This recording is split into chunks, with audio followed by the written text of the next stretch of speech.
Welcome to Brace Yourself, the Raw and Unfiltered Podcast. Join me as we dive into bold and authentic conversations about relationships, self-care, cultural shifts, generational cycles, and more. This podcast is your go-to for real talk and eye-opening insights, all while challenging norms and inspiring change. Tune in to explore the truths that matter most and get ready to embrace the unfiltered reality.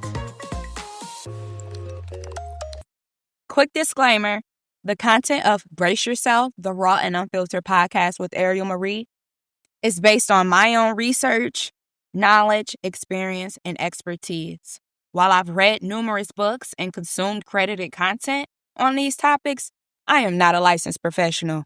I am not an OBGYN. I am not a psychiatrist. I am not a therapist. Okay? I'm just a woman that wants to give informative information out to those who don't know that this is valuable information. The insights and opinions shared are personal and meant for informational purposes only. Please use your discretion and consult a professional for specific advice. Risings, everyone. Welcome back to Brace Yourself, the Raw and Unfiltered Podcast. It's your girl, Ariel Marie. And this week, I'm keeping it simple, sweet, and short. But trust me, there's a lot of depth here. I just got back from a solo camping trip. And let me tell you, it was a complete eye-opener. The journey, the obstacles, the solitude, it all taught me more about myself than I ever thought possible. So before I get into my camping trip, I want to talk about what sent me to going alone. So for the past few years, I've been broadening my horizons with the activities and hobbies that I enjoy doing. And camping has become one of them for me. I love going camping. I love it. Nature is just so wonderful and so beautiful. Like, why would you not want to be in nature? That's where we're supposed to be anyway. Then no houses and these buildings. We're supposed to be in nature, in the trees, with our feet in the grass. Not going to work every day, giving somebody some money, paying for something that's rightfully owed to us. You know? But I ain't gonna get deep into that. But what led me to taking this solo trip is one, because I love camping. This year has been a very significant year of change for me. I've had a lot of change in my life, good and bad, but it all was needed, and I am grateful and I don't regret anything. And typically I would have taken hold on. Okay, so yes, I've always loved camping. That's something I always wanted to do. And all year I've been saying, yeah, I'm gonna go camping, I'm gonna go camping, I'm gonna go camping, I'm going camping, I'm going camping, I'm going camping. Since the beginning of this year, I've been saying I'm going camping. And yet I have not went. And there were plenty of factors to that. Just me doing other things, making other plans, waiting around for people, because then I have friends, that's like, oh, I want to come with you. Everyone is different. Like, I have a flexible schedule, and that's what I had to realize. I am the only one in my friend group that has a flexible schedule. Everyone else has a set schedule, and so people don't have as much free time and as much availability as I do. Me, I can just say I'm about to go somewhere today and go. And I don't have to worry about my job saying anything to me. I don't have to worry about putting days off or anything like that. Whereas it's different for everyone else. So that held me back as well from planning the trip. But I just came to a point to where I was just like, fuck it. I can no longer wait. I cannot sit around and wait. Because if you sit around waiting for somebody to do something with you, you ain't gonna never do it probably. It's okay to do things alone. And that's what I had to come into realization. The last few weeks, I've been like, oh my gosh, I need to get away. I need to get away. I need to get away. I need to get away. And granted, I would get away, to my state parks and, be out there, one with nature, doing my hiking trail. But that wasn't enough. That hour wasn't enough. I needed to be secluded of this madness that we call life. I needed to get away from it. It was becoming too much. I was overwhelmed, overstimulated, overloaded. All of just hearing cars every single day, just people, like seeing all of these buildings, knowing that all of this shit shouldn't even be here and we should be in nothing but grass and surrounded by trees and plentiful soil. It was taking a toll on my soul. And I just felt myself slowly draining and decreasing and just going downhill. And I said, you know what? I can't sit around and wait no more. I gotta go. To go. I gotta get the fuck on. Because if I don't get the fuck on, no, Lord knows what's going on. I gotta get the fuck on. And so I ended up booking me a cabin up north in the UP. I drove all the way to the UP at that, Lake Huron. And so I booked it, easy peasy. You go on Michigan State, the DNR website, find you a camping ground spot that you like, and just book it and go. And I did that, got all my stuff packed, and I made sure to pack very minimalist because I didn't want to go up there with so much. One, because it was just me. Two, because I knew I was going up there on a spiritual note. Excuse me. Excuse me. I knew I was going up there on a spiritual note, not necessarily I'm going to have fun and everything else. I was going to get a peace of mind for complete solitude. So yeah, I packed the essentials, bug spray, a swimsuit for the beach, a little food items because I actually wanted to fast while I was up there. But I also knew that I was up there alone. So I'm like, I don't want to fast and then, be out of my mind and everything else. So end up just like packing me some boiled eggs and making me some sandwiches and stuff like that for my camping trip. Very minimalistic. Now, let's talk about getting up there. Let me set the scene. I'm driving up to my campground and everything that could go wrong does. Rain pounding on the windshield. Wind so strong, it felt like it might push me off the road. When I say them storms came out of nowhere, it was not a forecast of any storms on my trip. First of all, my trip was 4 hours, almost 5 hours, a 5 hour drive to get up to the UP. So yeah, it was almost a 5 hour drive to get up to the UP. And the other half of that drive was the most hard because I'm not on the highway anymore. I'm on, I'm not on the freeway anymore. I'm on highways and I'm on rural ways. You know, it was a lot. Like I was when that rain started hitting my window, I'm like, okay, it's a little bit of rain, but it was coming down to the point to where I could not see in front of me. I could not see in the back of me. I couldn't see around me. I didn't see any of my environment. All I seen was white rain. The storm was so terrible. Never experienced a storm like that ever. Every time I drive up north, a drive far period, I know I'm always go through one storm.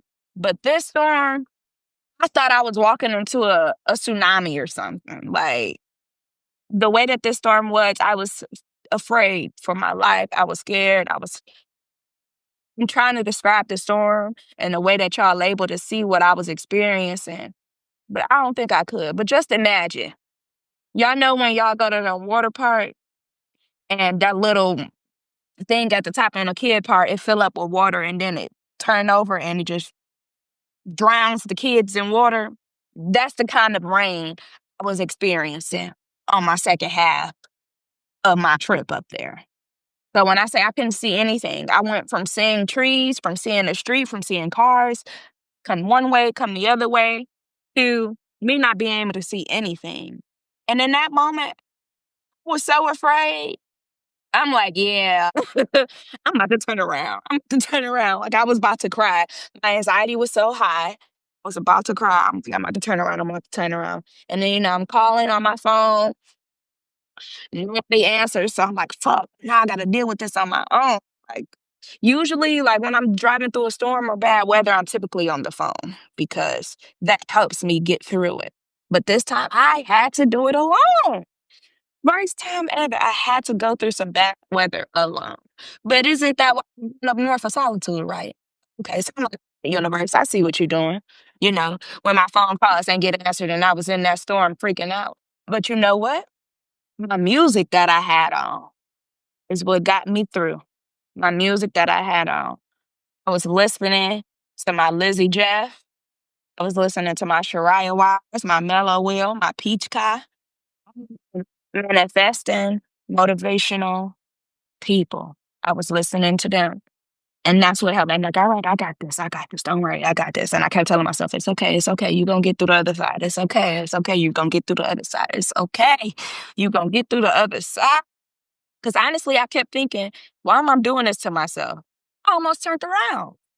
But something in me, call it faith, stubbornness, or determination, it kept me going. And guess what? Once I pushed through, the storm disappeared, the roads cleared, and I reached my campsite safe and sound. The fact that I was in that storm just for a little bit, and it made me want to turn around and not even get to my goal. And I was already past my halfway point. I was almost there, and this storm came out of nowhere, and I was about to just quit. Why would you quit and you almost at the finish line, baby? Just because it get hard? Mm-mm. So this is the lesson that I got from that. Sometimes in life, you're going to face storms that make you question everything. But keep going. The moment you persevere through the chaos, you find clarity waiting on the other side. I swear, that was the main thing I got from my trip. And that was me getting there. That was me getting there. That wasn't even the trip. That was just me getting there. And I got that fire lesson out of that. And the way that I got that, it made me think about life. Because life is just like that trip that I took. Yes, life, there's a long road ahead of you, and you clearly know what you're trying to get to. But sometimes in life, you're going to have obstacles. Sometimes in life, you're going to be in a space to where you can't even see the other side, and you just want to quit. But you have to keep going. You got to keep going because there is clarity on the other side. That's literally what I took from that. Yeah, I might be going through a storm now, but it's temporary. I want to share. And what I got when I reached that campground, it was worth going through that storm. It was worth going through that storm. Once I got set up, unpacked, started my campfire, the peace was so unreal. No city noise. Godly no city noise. No city noise, no constant phone pings, no demands on my time. It was just me and the sounds of the woods. Oh my God, I love being one with nature. Spending that kind of time in nature is powerful. And when I say powerful, I mean powerful. My body was smiling. My soul was smiling. My mind, body, and soul, everything was smiling. I just felt a shift in everything being up there. A 2019 study in Scientific Reports found that just 120 minutes a week in a natural environment significantly boosts mental well-being and life satisfaction. This stuff is scientifically proven, y'all. It's not just a nice idea. This is scientifically proven. I'm sorry, I got a dry mouth this morning. It's scientifically proven that spending time in nature boosts your mental well-being and life satisfaction. So when I say go out and be with the trees and one with nature, I mean that. It's not just a good idea. It's proof. It's the truth. It's the truth. And when I talk about grounding, I mean literally putting your feet on the earth, hugging the tree, taking deep breaths of fresh air. We're so used to giving our energy to other people. And when I say giving our energy to other people, I mean we're so used to venting to others. We've been to our family. We've been to our friends. We give them all of that energy. Instead, try releasing that energy back into the earth. It'll amaze you at how much lighter you'll feel. Instead of being upset and calling your friends and venting to them, how about you just go outside, put your feet in the grass, and hug a tree? Tell the tree what just pissed you off. Tell the tree how they just had you fucked up. Yeah, the tree not gonna respond, but it's gonna give you everything that you need. Everything that you need. I promise I'll be outside talking to the trees almost all day, every day. How you doing today, baby? You doing good? You looking so beautiful. Yeah. Promise. I promise. Be one with nature. And the summertime is the time to do it. Because it's harder to ground in the wintertime. That's why the wintertime, that's where seasonal depression and all of that comes in. Because it's harder for you to be in nature and get all of that energy when it's all covered. You know, it's still possible, but it's harder. So do it now. Do it now. Do it now. Solitude is something we underestimate. Yes, we need community. No doubt. I am big on community. I love community. Community is needed. But alone time is where you really learn who you are.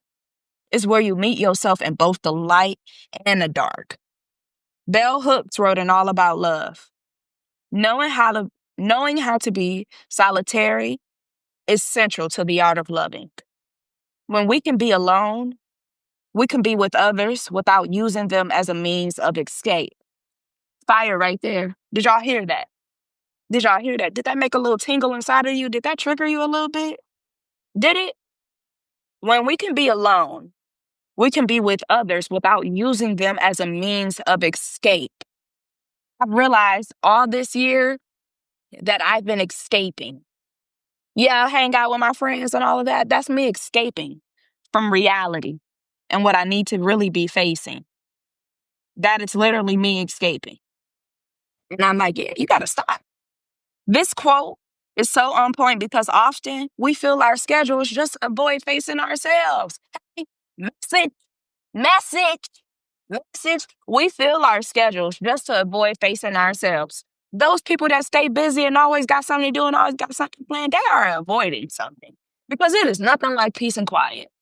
And I'm talking to myself when I say this because if you know me, you know I always got my schedule filled up doing something. And that used to be me very bad, especially this year. I used to fill my schedule up a day every day. Yep, I'm doing this. And then after that, I'm doing that. Then after this, I'm doing that. Then after that, I'm doing that. Then I got to do this. Then I got to do this. Then I got to do this. Why? Why? Because I was avoiding being alone. I was avoiding facing myself. I was avoiding being one with my shadows. I was avoiding that. But once you embrace that quiet, the stillness becomes an open space for self-discovery. You realize how strong, how creative, and self-sufficient you really can be. You really do realize that. And I also, let me see. I also text my mini Ari yesterday. And I just want to add this into it before I continue on. Well, she said that she was just going to go MIA, not for me, but for like from hanging. And I just had to say, like, we're going to change the mind frame of going MIA because the only action you'll be missing, because MIA is missing in action, is the low vibrational actions you'll be taking a break from, which is what you want anyways. So instead of saying MIA, let's stop saying we about to go MIA, we about to go MIA, we about to go MIA. Because no, don't say missing in action. How about just start saying I'm in a different state in life and I don't care about all of that anymore. And there's other ways to hang. And also, don't say missing in action because there's power in the tongue. And saying MIA does not help you at all, for real. A lot of time we isolate ourselves when lives get tough and hard or just irritating. And I had to learn, though, that just plainly going ghost does not fix what was triggering me in the first place to me wanting to be isolated. Let me say that again. Excuse me. Excuse me. Sorry. I had to learn that going ghost doesn't fix what was triggering me in the first place. Okay? So when you are in that mode, sit and ask yourself, why? Who am I trying to avoid? What am I trying to avoid? And is this healthy or toxic? Now, I had to put that in there just to go into this conversation because I'm talking about solitude and how I isolated myself. Me isolating myself, though, was needed because all year I have not isolated and gotten any solitude to sit with myself and figure out who am I? What do I want? What do I need? What do I need to change? That's why I took this trip. That's why I took this trip. And it has done nothing but given me great justice from it. Our Black ancestors, from the Gullah communities in the Sea Islands to the Yoruba traditions in West Africa, have always understood a deep connection between nature, spirit, and self.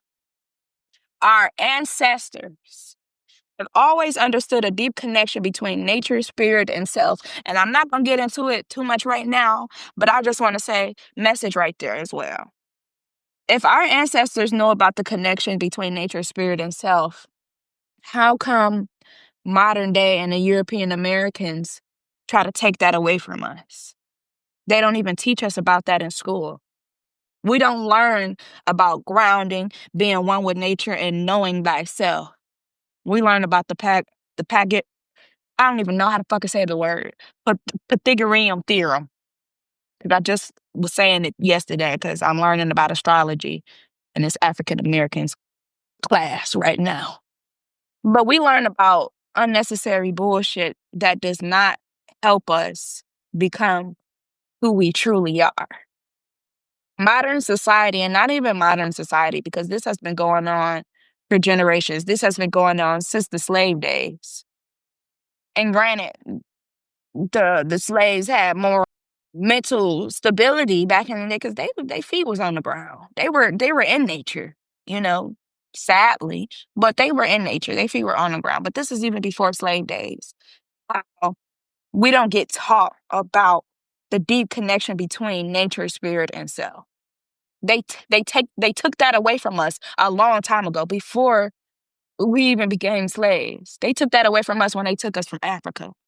Because once you know how much power you have, when you are tuned in with nature, your spirit, and yourself, you are capable of anything. And they don't want everybody to know that you are all capable of whatever. You are capable of greatness.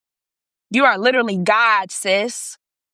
King, queen, you are literally God. You have everything inside of you to become anything you want. The movie like The Matrix and all of those where humans don't even be using their full capacity of their brain, that shit is true. Don't think that they just putting movies out here for no reason. That is true. But you have to tap in with yourself. You got to tap in with yourself. But like I said, I'm not going to get too deep into it. As Audre Lorde said, caring for myself is not self-indulgence. It is self-preservation. That solitude you find in nature is an act of preservation of your peace, your sanity, and your soul. Self-awareness and spirituality go hand in hand. The moment you realize who you are at your core, it becomes easier to ground yourself in the world without losing sense of self. Yeah, when I tell y'all, can't nobody tell me nothing about myself. Nothing about myself. Nothing. Nothing. And I can't wait until more of us get into that mindset as well. Because then we'll be unstoppable, unleashing nothing but peace, love, and happiness back into this world because it needs it. Spirituality doesn't necessarily mean religion. It's about connecting to something bigger than yourself, like the trees, the wind, the water, your own breath. And I'm trying to find a different way because I don't want to say like I baptized myself up north at Lake Huron because I am not a religious person. I am spiritual. But when I got in that water, one, I did, my prayers and everything to the universe. And I was doing my energy work and releasing things that weren't for me. I was releasing trauma. I was going to go in this water and cleanse myself of all of that. And when I say I walked in that water, how the earth just hugged me, gave me such a tight hug. Felt rejuvenated. Like how people feel when they get baptized. That's literally how I felt coming out of that water. And this don't got nothing to do with religion. This don't got nothing to do with religion. Nothing. This is about spirituality. Came out of that water a changed woman. No longer had that trauma in my body that I held for years. Those thoughts in my mind that kept eating at me. That anxiety about the future, all of that subsided and released from me. And I love that. And I am grateful for that. And I hope that everybody experiences that once in their life because it's nothing like having inner peace and knowing thyself. I spent my weekend watching the sunset behind the trees and listening to the crackle of fire. I slowed down all the way. And guess what? My mind, body, and spirit aligned in a way that's hard to describe until you experience it. And that slow, deliberate stillness, you'll realize life isn't a race, especially not when it comes to finding yourself. If nothing else, grant yourself the gift of a few minutes each day to slow down, breathe, or just be. Let your worries drift off, even if only for a moment. Because we get so wrapped into being a human, we forget that we are a being. Remember, the word is human being. We get so caught up in the human part, we forget about the being. At the end of the day, this trip reminded me how small we are in this grand scheme of nature, and yet how significant our personal journeys can be. Lean into that duality. Embrace solitude when you need it. Rejoin community when your cup is full. And remember, knowing yourself is the ultimate power move. As the legend Al Green once crooned, love and happiness, and gonna make you do right. Love will make you do wrong. Okay? Let love and happiness guide you toward what's best for you. Seek out nature, find your solitude, and carry that peace back into everyday life. Thank you for tuning in to this short but heartfelt episode. I hope my solo camping trip inspires you to take a step out your comfort zone. Whether it's a trip to the woods, a quiet day at home, or just turning everything off for an hour, trust me, your soul will thank you. This has been Ariel Marie with Brace Yourself, the Raw and Unfiltered Podcast. Until next time, stay grounded, stay loving, and most importantly, stay true to you. Be blacker than black. I love y'all. Talk to y'all next week.